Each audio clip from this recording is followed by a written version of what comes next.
Welcome everybody, it's David here. By now you've been enjoying, I'm sure, the courses from Barbara and Pete, my two colleagues. What I'm going to do now is spend a little bit of time just introducing to you the third module and also giving a little bit of a personal introduction. So my name is David Bell, I'm the Jinmei Zhang Yongei Dai Professor here at the Wharton School. I arrived at the Wharton School right about the time of Internet 1.0, when people were first getting into things like Webvan and Pets.com and all those companies that ended up going bust. Over the last 10 to 12 years, I've been studying mainly the internet, teaching the marketing core here at the Wharton School, and also teaching a new class on digital marketing and electronic commerce. That's mainly where my research interests lie. So without further ado, let me just introduce what it is that we're going to do over the next little bit. We have three parts to the third module. The third module, of course, is all about execution and go-to-market strategies. So the first piece is going to be about omni-channel strategy and online-offline interaction. So what happens when you can access customers both in the real world and also in the virtual world. The second piece of the module is going to be how to find lead users and how to facilitate influence and contagion, getting that word of mouth and buzz going about your product. And then the third piece is going to be about targeting and messaging, pricing to value, access to customers, and also distribution issues. As we go along, I'm going to be providing a number of examples. Of course, our key case, which is Quidsy.com, that's the family of brands, soap.com, diapers.com, and so on. And also at the end of each module or thereabouts, I'm going to give you some food for thought questions to think about that we can then discuss through the message board. So, what are we going to do in this particular session, the introductory session to the third part of the module? First of all, I'm going to give a short recap of some of the key ideas that Barbara and Pete have talked about around branding and around customers. And then I'm going to go into a little bit more detail in each of those as they relate to execution. So first of all, thinking about brand assets. Second, thinking about customer assets. And then thirdly, and historically controversially, thinking about marketing spend itself also as an asset. So if you look at an income statement of a traditional company, you'll have top-line sales from which you then subtract things like marketing. And a simplistic view of the world might say, well, if I eliminated all of the spending that I'm doing on marketing, my profitability would increase. But of course, as we all know from Barbara and Pete and also what we're going to do together as well, that's just not true. If we cut marketing, then of course sales and other things fall. So that's going to be our plan for the day. So let me start with a little bit of a recap of some of the things that you've looked at with Pete and Barbara and just go back to some of those key acronyms. So first of all, the three key marketing acronyms that you've already seen are the 5 C's. Okay? I like to think of those C's as constraints. It's another nice word that starts with C. So we have customers, we need to understand their needs. We have competitors that Barbara talked about. We need to understand our point of differentiation and point of advantage over competitors. Thirdly, we need to think about our own company. What internal resources do we have in terms of our existing customers, our brand strength, and so on. Fourth, we need to think about collaborators. These are partners that we may need to facilitate our access to market. And then finally, this idea of context. And the context is all of those things going on in the macro environment, such as aging populations, new innovations in technology, more concern about the environment, and so on. So those are the 5 C's. With Barbara and Pete, Barbara in particular, you've also talked about the 4 P's. I think of P's as parameters. Parameters are things that you can change and manipulate as a marketing person or a marketing executive. They are the product, the price, the promotion, and the place. And that's where really you and I are going to be spending most of our time together. And then finally, of course, the other acronym is STP, segmentation, targeting, positioning. So your segmentation, targeting, and positioning strategy provides the link between the environment, the 5 C's, and the parameters, the 4 P's that you implement. That's how those things come together. Okay, so a little bit of an asterisk beside product. I know there are only 4 P's, but I would argue these days product is probably becoming somewhat almost more important than the other 3, or certainly the thing that you should think about first. And that's because it's never been easier to get into developing a new business, whether it's a business around content and information or a business around physical goods and services. So if you're thinking about product, you should try to make sure that the product has the potential to deliver exceptional value. If you're lucky, secondly, it should be a product that could address a large market. And thirdly, it should also be a product that's very, very easy to explain and describe.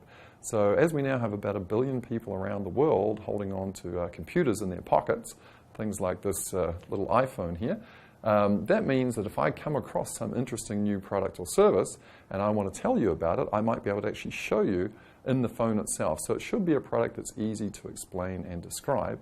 And then finally, it should hopefully be a product that doesn't cost much to test it and to scale. So even though the 4 Ps are all equal in some respects, I'd like you to start thinking about product first with respect to those 4 conditions. So to get us started thinking about execution, I'd like all of us to focus on what I consider to be the key question when it comes to developing new business ideas and thinking about how to execute them. The question's a very simple one, and the question is just, what is wrong with the status quo? So as you're going about your daily life, buying groceries, ordering taxis, booking hotels, interacting with your friends and family, I'd like you to think about what could be improved about all of those experiences that we go through. Indeed, what is wrong with the status quo way of doing things? And let me illustrate this with a famous brand and example that we all know and perhaps many of us love. That brand is Starbucks. And several years ago, Mr. Howard Schultz, in founding Starbucks, noticed that in the United States, people were drinking coffee, quite a lot of coffee. Most of it, however, was not very good coffee. It was coffee they were buying in the supermarket, coffee that they were consuming at home, or maybe picking up from gas stations. In short, it was just simply a product without much peripheral experience or service to go with it. Then he went to Europe, and he noticed in Europe people also drank coffee, but when they drank coffee, they did so with their friends. They drank higher ends of coffee. They knew about things like macchiatos and lattes and so on. So it was really a completely different experience. It was the core product with all of these other things wrapped around it. And so when he came back to the United States and started Starbucks, in his mind he had the notion of Starbucks being something what he refers to, or Starbucks refers to, as the third place. So the first place is your home. Most of us in our home life is getting probably a little bit more stressful and difficult than it used to be perhaps 50 years ago. The second place is our workplace. That's certainly more difficult and more stressful. We're all working a lot harder. And the idea of Starbucks is the third place. That's where you can go and all of your troubles float away on a steamy latte. So this is a really great example of someone who saw what was wrong with the status quo and then he went about and improved upon it. So that's the starting point for thinking about execution. In addition to that, within the notion of the C of context, contextual change, I want to just share with you 4 changes that we should have in the back of our mind when we think about execution that are really affecting the way new businesses are coming about and new businesses are growing. So the first big contextual trend that's pretty hard to stop, and it's one that we could leverage, is what I call democratization and access. What do I mean by that? I mean that technology, through scale and low cost, has allowed people to get access to things that they never before were able to do. A great example of that would in fact be our course together on Coursera. So we have about 100,000 of us all participating, all interacting, because of technology giving us the scale and ability to do so. So previously, if you wanted to come to the Wharton School, you'd have to physically be in Philadelphia for a class. So that's a big trend, and Coursera is but one example. I'd like you to try and think about some more. Second big trend that's occurring, again partly because of the internet, is this idea of what I call value chain disruption. And what I mean by that is there are many markets for eyewear, markets for shaving, markets for furniture, markets for bedding, where the price that's paid by the end consumer is very, very high relative to the cost. Perhaps some monopoly has that market locked up, perhaps there's some kind of structural impediments that mean consumers are really getting a bit of a raw deal. So one example of this is the company, again listed on the slide, Harrys.com. So Harrys is a company that ships for guys like me, razors, cream, and shaving foam directly to my home. And Harrys is built on the notion that there are some competitors out there that offer a very good shave, but at an extremely high price, perhaps companies like Gillette. So Gillette maybe respects your face, gives you a nice shave, but doesn't really respect your wallet. You pay in the US maybe $4 to $5 for a shaving cartridge. On the other hand, there might be companies like Dollar Shave Club. I encourage you to look at the video. It's very entertaining if you go to that website, Dollar Shave Club, where the blade cost is much, much lower, but perhaps the quality of the blade is not quite as good. And then we have Harrys in the middle, where Harrys is both respecting your wallet, the product's not that expensive, it's only about $2, but also respecting your face by giving you a good shave. So that's the second trend. The value chain for many businesses is being disrupted. The third trend, another sort of unstoppable one, I believe, is what I'll call collaborative consumption. And what I mean by that is in many, many product categories, let's start with automobiles, there's an oversupply of product. So if you own a car like I do, it's probably the case that your car is inactive about 23 hours a day. So that seems like a real waste of that resource. You're only using the car maybe 7 to 10 hours a week out of a total of 164 hours that you could be using it. And so wouldn't it be more efficient if perhaps there was just one car or two cars per apartment building and there was some efficient way of sharing those things? This is the idea behind a company like Zipcar, which is here in Philadelphia and many other places around the world under different names, or the bicycle sharing that you see in Paris and New York City and other places. So the idea that we could share assets and consume them collaboratively. And then the fourth trend, which again is one I believe that's facilitated a lot by the use of technology, particularly mobile technology, is the matching of supply and demand.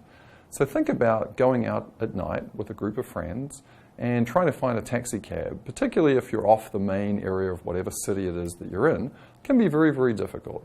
However, it turns out that in many cities there are limousine drivers or black car drivers who are sitting out there with actually no one to drive.